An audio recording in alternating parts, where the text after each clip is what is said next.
The sirens were quiet, which made it worse. No roar, no rush, just cold blue lights on a wet street and faces waiting for something to break. A line of police stood silent. The hotel windows stayed dark. Then a chant rose from the crowd like a match catching fire. I reached the corner just after dusk, rain stuck to the pavement like glass. The old Crescent Hotel loomed over the sea road, its sign flickering as if it could not decide whether to stay alive. Outside, people gathered under homemade flags and plastic ponchos. Someone had drawn chalk arrows on the ground, pointing at the doors. Section 14! A man hissed to his friend, as if it were a password. A woman passed out tea in paper cups. The smell of it felt almost kind. Stay together, said a man with a red scarf tied to his arm. He called himself Tom, a veteran, a builder, a father. His voice was steady, but his eyes kept moving, taking a searchlight tour of every officer, every window.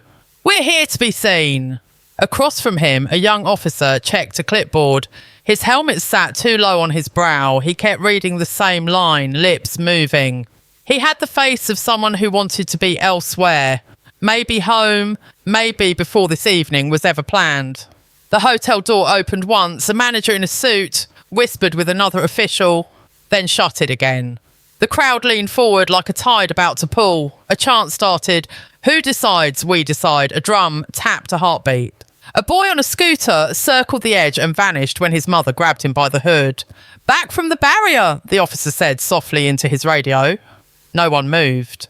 The barrier was only a row of plastic cones and a strip of tape. It looked fragile, like something a breeze could carry away. I held my notebook.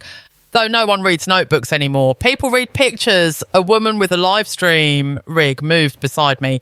30,000 watching, she whispered, adrenaline bright in her grin. If something happens, it will happen on camera. Something did happen, but not the thing everyone planned. A small face appeared in the second floor window. A child pressed her palm to the glass. Beside her, a man, maybe her father, lifted a hand in the same way.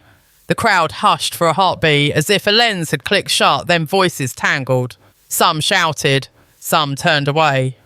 Tom's jaw worked like he was chewing a word he didn't want to say. Listen, Tom called, raising both hands. We're here to speak. We're not here to throw stones. He looked up at the window and down at the wet ground, and in that moment, he looked tired in a way that had nothing to do with age. The officer with the clipboard stepped toward him. Sir, Section 14 is in effect. You need to move to the designated area, down the promenade. Tom nodded once, as if reading a riddle. Down the promenade is where no one can see us. It's for safety. Whose? Rain began again, thin needles under the street lamps. A flag snapped and twisted. The live streamer murmured into her mic. Police citing Section 14. Patriots refusing to move. Share the feed. Then an old man fell. No push, no strike. Just a slip on the slick cobbles. He hit it hard. The sound stopped everything. A woman knelt next to him, pressed a scarf to his brow. Blood came anyway, quick, shockingly bright under the blue lights. Two officers stepped through the tape, hands out, all language gone from their faces. Let the medic through, Tom shouted.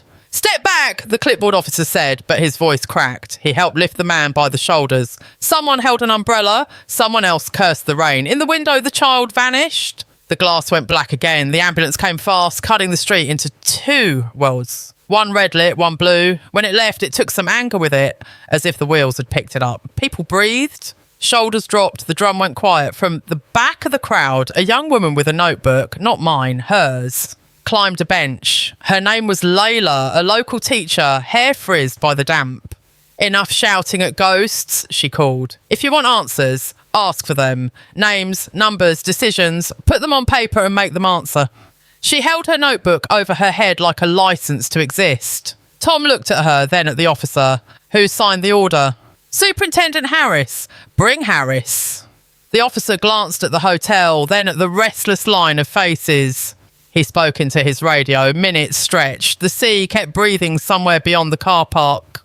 A slow, patient sound. At last, a tall woman in a rain slicker walked down from the cordon. She did not raise her voice, but people heard her anyway. I'm Harris. The order stands. The designated area is there for a reason. No one wants a crush at these doors. She did not look at the windows. She looked at the cones, the tape, the slick stones where the old man had fallen.